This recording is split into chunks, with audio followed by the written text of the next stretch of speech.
السلام علیکم ناظرین، Atiq Ahmed Khan advocate high court lawyers of Pakistan official page سے آپ کی خدمت میں حاضر ہے۔ آج جو میں ٹاپک آپ کی خدمت میں لے کر حاضر ہوا ہوں وہ ہر والدین کا مسئلہ ہے، اور وہ مسئلہ ہے پرائیویٹ سکولز کی جو فیس ہے اس کا۔ تو گورنمنٹ آف پنجاب نے 22 اپریل 2020 کو ایک نوٹیفیکیشن اپنے پنجاب گزٹ میں جاری کیا ہے، جس میں جو اس کا سیکشن 12D اور 12C ہے، جس کے اندر پنجاب حکومت نے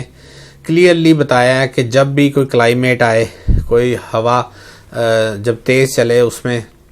جیسے آندھی طوفان آئے یا کوئی ایسی انفیکشیس ڈیزیز آ جاتی ہے، کوئی خطرناک وبا آ جاتی ہے، اس دوران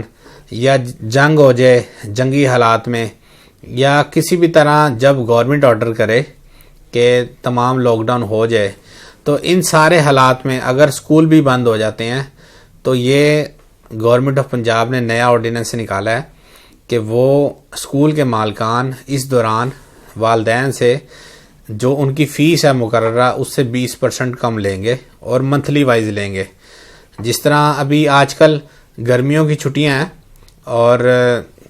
اکثر ہوتا ہے کہ پرائیویٹ سکولز ہیں وہ 3 ماہ کی فیس اکٹھی لیتے ہیں، تو 3 ماہ کی ایک تو فیس اکٹھی نہیں دینی، ایک مہینے کی فیس کر کے دینی ہے اور 20% ڈسکاؤنٹ کے ساتھ۔ تو اگر کوئی اسکول مالکان اس کے خلاف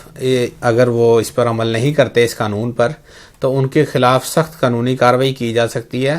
اور ان کا اسکول بھی سیل کیا جا سکتا ہے۔ امید کرتا ہوں ہماری ویڈیو آپ کو پسند آئی ہوگی۔ شکریہ۔